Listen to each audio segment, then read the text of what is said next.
I decided to read A Deadly Education with the hope that it could fill that magic school-shaped hole that many of us have, especially for those of us who want to avoid funding authors who don't fit our values. This book didn't give me the warm, nostalgic hug that I was half looking for, but what it lacks in that department, it makes up for in grit and world building. The brand name Wizard School Story starts in childhood, which is part of why it feels cozy. It taps into when most of us first read or watched it, and that nostalgic aura helps cover over all of the plot holes and lazy writing. In contrast, A Deadly Education doesn't play that game. It's grown up, stripped of the wistful haze, and this lets you really see the machinery of the world and dig into some thought-provoking themes. The main character, Galadriel, or Elle for short, is 16 when we meet her. Naomi Novik nails the cynicism and angst of that age, and because Elle is our narrator, we get a stark, sometimes uncomfortable view of the kind of society that might emerge if magic really existed in our world. My main criticism is that this angst is almost too well written. Midway through the book, I was struggling. Every self-loathing, insecure thought that Elle had connected straight to the teenager still hiding somewhere inside me, dragging up cringy memories of high school. It got a little tiresome, but just when I thought about putting it down, the story hit me with a hook. Elle points out how hoarding mana, which is accepted as reasonable to the individuals in this world, entrenches inequality. A few people get to enjoy comfort and security, while many more suffer, and suddenly I realized this isn't really about mana. Translate magic to money, and it's a sharp critique of our own world. In both, people just want safety from the horrors that hunt us. In their case, it's mana-eating monsters, and in ours, it's hunger, illness, and paying rent. That clicked for me, and I devoured the second half in 2 sittings. I wanted to see whether Elle and the other outsiders could break free from the system so rigged against them. We don't actually get to read that far in this first book, though the resolution was satisfying enough for me to pause the series. Or that's what I would have thought, until that last line. Naomi ends this book with a barb of a cliffhanger that's almost cruel. My friend Sarah, who recommended this book, tells me that the second book ends on an even bigger one, so I guess I'll be speculating for a while. I'm not sure if it's fair to dock the book too harshly for the middle portion making me cringe. Maybe that's just my own discomfort from my teenage years bleeding through. But the second half had me deeply engrossed and eager to continue. I'll give it 4.5 stars.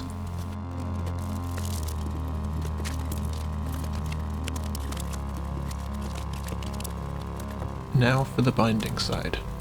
My first thought was to rebind it as the spellbook that Elle discovers in the library when running to aid Orion, who's saving students from an attack of mouths, the magic-consuming monsters that plague the students in the school. Novik lavishes detail on the ancient Middle Eastern spellbook, though it doesn't play a huge role in this first book. That makes me think that it's important later, so my long-term plan is to combine the full series into one volume, bound like the spellbook. This means that I can't tear into this paperback just yet. I'll need the text block intact for the final project. Instead, I'm trying something that I've wanted to experiment with for a while. A non-destructive faux hardback. Basically, a temporary hardcover case that I can slide the paperback into until I'm ready to do the final rebind. This will be a test run, just canvas, card, and a bit of heat transfer vinyl to iron out the wrinkles in my design and figure out how to implement the 4-edge flap that Naomi describes, a design element that I've never attempted before. I always seem to finish a project with a laundry list of improvements for next time, and this approach gives me the chance to actually apply them. One such improvement for next time will be to absolutely, under no circumstances, use heat transfer vinyl on something this complicated ever again. I spent 2 days weeding out all the little bits of vinyl from each panel, and frustratingly, it didn't even apply very well. Maybe the brand of HTV I have is bad. Maybe I need a proper heat press. I'm unsure.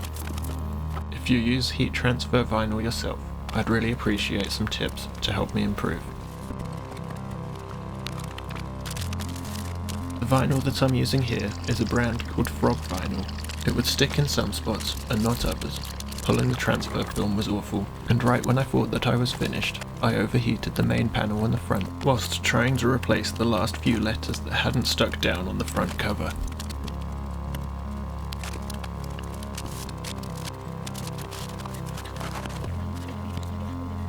I attempted to cover this mistake with some gloss acrylic varnish, which helped bring the shine back a little, but it's safe to say that I'm glad this is just a temporary cover until I have the time to return to this series and bind the full volume, which I hope to do in real leather, and I'll likely use the foil quill to hot foil stamp the gilded pattern into the cover.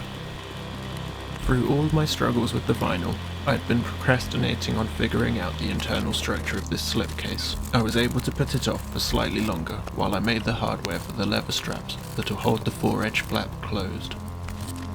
These are just some quick 3D printed covers for some Chicago screws, which I'll dress up with some metallic paint, but on the final full series binding, I'll look for some pretty metal hardware.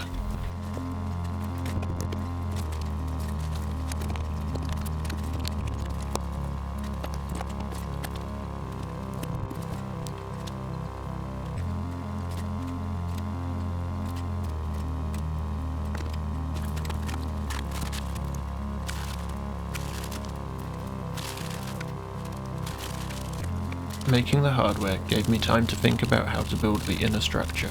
I didn't need to overcomplicate it. I'd just make some pockets that I could slip the paperback cover into. I glued some decorative paper to some cardstock, let it dry, then cut out a quick pattern with folded edges to form a pocket which seemed to work well, so I copied it for the other side.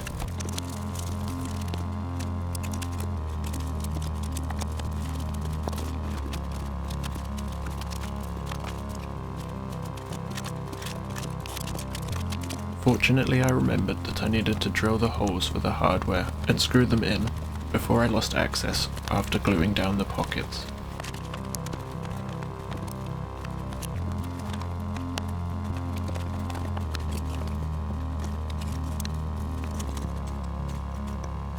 To this faux metal hardware, I attached some strips of leather from a roll that had been sitting in my stash for a long time.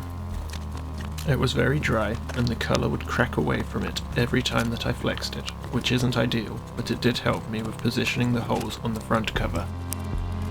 Once I'd got these cut to size, I grabbed my leather conditioning cream and gave it a quick slavering, which did wonders, and brought back the colour to a nice dark brown.